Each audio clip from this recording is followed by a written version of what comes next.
दोस्तों, आज की कहानी है परफेक्ट बहू बनने की सनक। दोस्तों, कहानी शुरू करने से पहले अगर आपने हमारे चैनल को सब्सक्राइब नहीं किया है तो सब्सक्राइब कर लीजिए ताकि आपके पास पहुंचे हर नया वीडियो।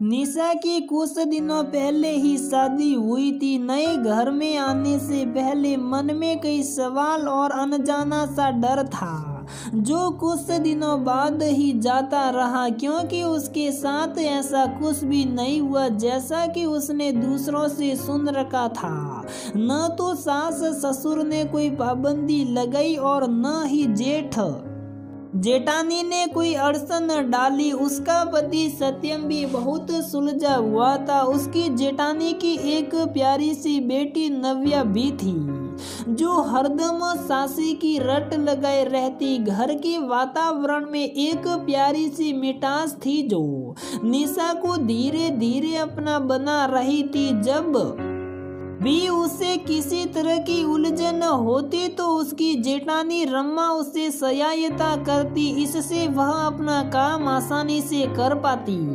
निशा की सास मोहिनी जी भी दोनों बहुओं का तालमेल देखकर बहुत संतुष्ट थी। उन्होंने तो सत्यम की शादी से पहले ही सोच लिया था कि जो उनके साथ हुआ वो अपनी बहुओं के साथ नहीं होने देगी। उनकी सास ने उन्हें व उनकी देवरानी को हमेशा ही उलझाए रखा था।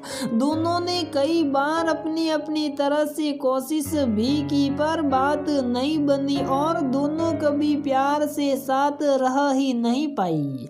आए दिन मोहल्ले में बहुओं के झगड़े देखा करती तो बस यही सोचती कि उनके घर ऐसा न हो, और अब तक तो सब ठीक ही चल रहा था। दोनों बेटे अपनी नौकरी में व्यस्त थे और बहुएं घर गृहस्थी में। वे खुद भी दोनों के साथ जहां तक संभव हो मदद करने की कोशिश करती, उनको बराबर मानती और कोशिश करती कि कम से कम रात को सारा परिवार एक साथ बैठकर खाना खाए, क्योंकि वे जानती थी ये सारे मंत्र ही उन सबको एक सूत्र में बांधकर रख सकते हैं। निशा को तो ये सब सपने जैसा लग रहा था। वह कई बार सोचती कि क्या कोई इतना अच्छा भी हो सकता है, फिर सिर झटक देती कि जब सब बढ़िया है तो ऐसा सोचना ही क्यों। उसकी शादी को 6 महीने बीत गए थे। अब उसे कभी कभी बोरियत सी हो जाती।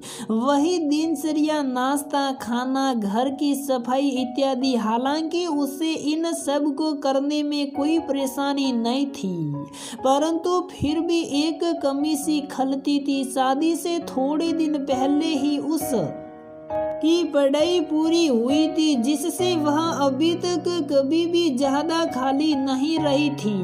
वह कभी भी बहुत ज्यादा महत्वाकांक्षी नहीं थी। नौकरी करने का अभी तक उसने सोचा नहीं था। माँ से बात करती तो वे उसे समझाती कि नई नई बात है, थोड़ा टाइम दो, खुद को बिजी रखो, सब ठीक हो जाएगा। जब उसने रम्मा से ये बात शेयर की तो उसने कहा, लो तुमने पहले क्यों नहीं बताया, मैं आज से ही नव्या का ट्यूशन हटवा देती हूँ, तुम उसे पढ़ाओगी तो तुम्हें अच्छा लगेगा। निशा भी खुश हो गई कि चलो इस बहाने उसे कुछ अलग तो करने का मौका मिला। अब शाम को रोजाना निशा नव्या को पढ़ाने लगी। नव्या तीसरी कक्षा में पढ़ती थी। निशा को सच में बहुत मजा आ रहा था। इससे खुश होकर उसने एक दिन नव्या के लिए पिज्जा बनाया तो सबने उसकी बड़ी तारीफ की। रम्मा तो कहने लगी, अब इसे पढ़ाने के साथ साथ इसके खाने की जिम्मेदारी भी ले लो। जब मोहिनी जी ने रम्मा की ओर देखा तो बोली कि मैं तो मजाक कर रही थी, निशा सचमुच बहुत अच्छा खाना बनाती है। तब मोहिनी जी बोली, रम्मा तुम भी नव्या के लिए कुछ नया बनाया करो, सारी जिम्मेदारियां उसकी सासी की नहीं हैं। इस पर रम्मा ने हाँ में सिर हिलाया। फिर तो निशा आए दिन कुछ न कुछ नया बनाती और घर वालों को खिलाती। जब सभी तारीफ करते तो दुगुने जोश से काम संभालती। चाहे वो रसोई हो या साफ सफाई, वो रम्मा से आगे ही आगे तैयार रहती। रम्मा भी उसकी खूब बड़ाई करती, कहती निशा जैसा परफेक्ट होना तो मुश्किल है, ये हर काम चुटकियों में कर देती हैं। जब से आई हैं मुझे तो कुछ भी फिक्र करने की जरूरत नहीं। सच में बहुत ही भोली और जिम्मेदार है। जब कोई मेहमान आता तो रम्मा ड्राइंग रूम में ही चक्कर लगाती रहती और निशा सारी रसोई देखती। उनके सामने रम्मा के मुंह से अपनी तारीफ सुनना जैसे निशा का दिन बना देता था। वो खुद को बहुत ही समझदार और जिम्मेदार मानने लगी थी, लेकिन मोहिनी जी की अनुभवी नजरें बहुत कुछ जान रही थी। उन्होंने निशा को आगाह भी किया, तुम दोनों मिलकर जिम्मेदारियां उठाओ। अगर गाड़ी एक पहिए पर ही चलेगी तो ज्यादा दूर नहीं जा पाएगी। इस पर निशा ने कहा, मम्मी जी रम्मा दीदी भी मेरी मदद करती हैं और जैसा आप समझ रही हैं ऐसा कुछ नहीं है।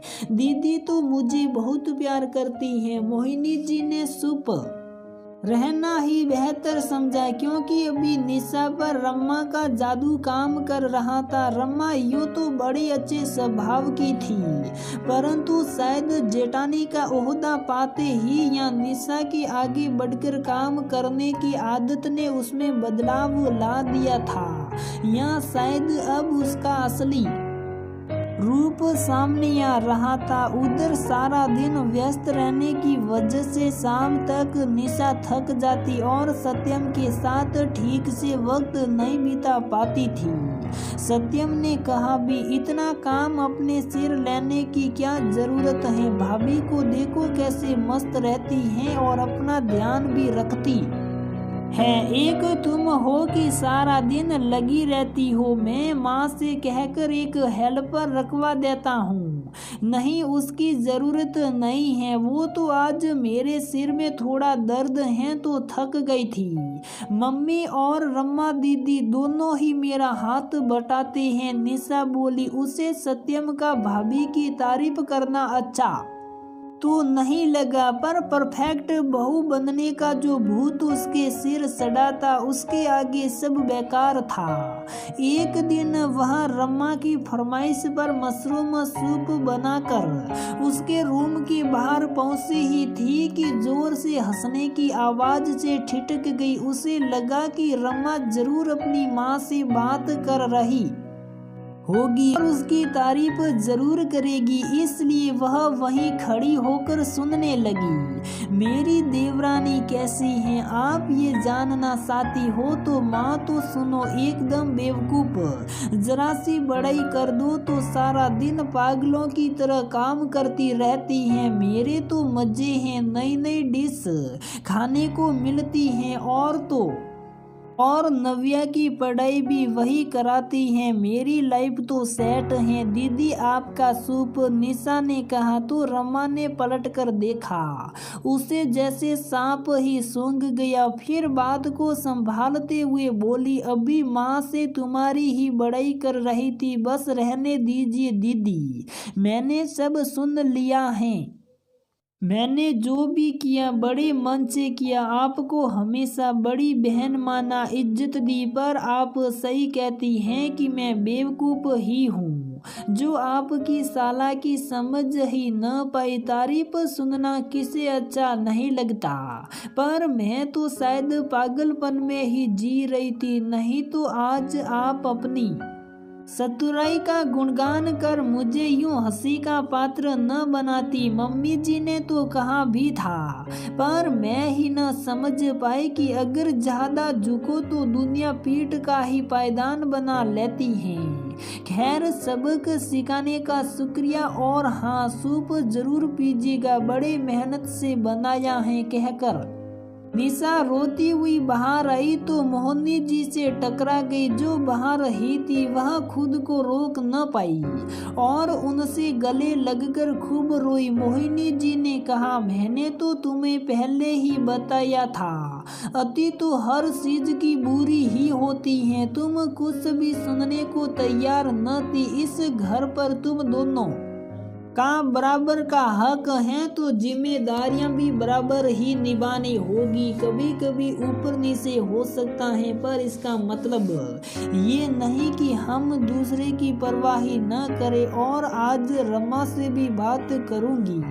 आज बहुत दिनों के बाद वह ढंग से तैयार हुई थी। शाम को सत्यम के साथ डिनर पर जाना था और यूं ही गवाई पलों को समेटना था। उधर शाम का सूरज ढल रहा था और ढल रही थी निशा की परफेक्ट बहू बनने की सनक।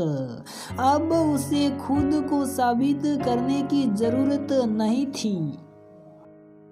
तो दोस्तों, हमारी ये कहानी यहीं पर समाप्त होती है। अगर आपको हमारी ये कहानी पसंद आती है तो प्लीज़ वीडियो को लाइक करें, शेयर करें और हमारे चैनल को सब्सक्राइब ज़रूर करें।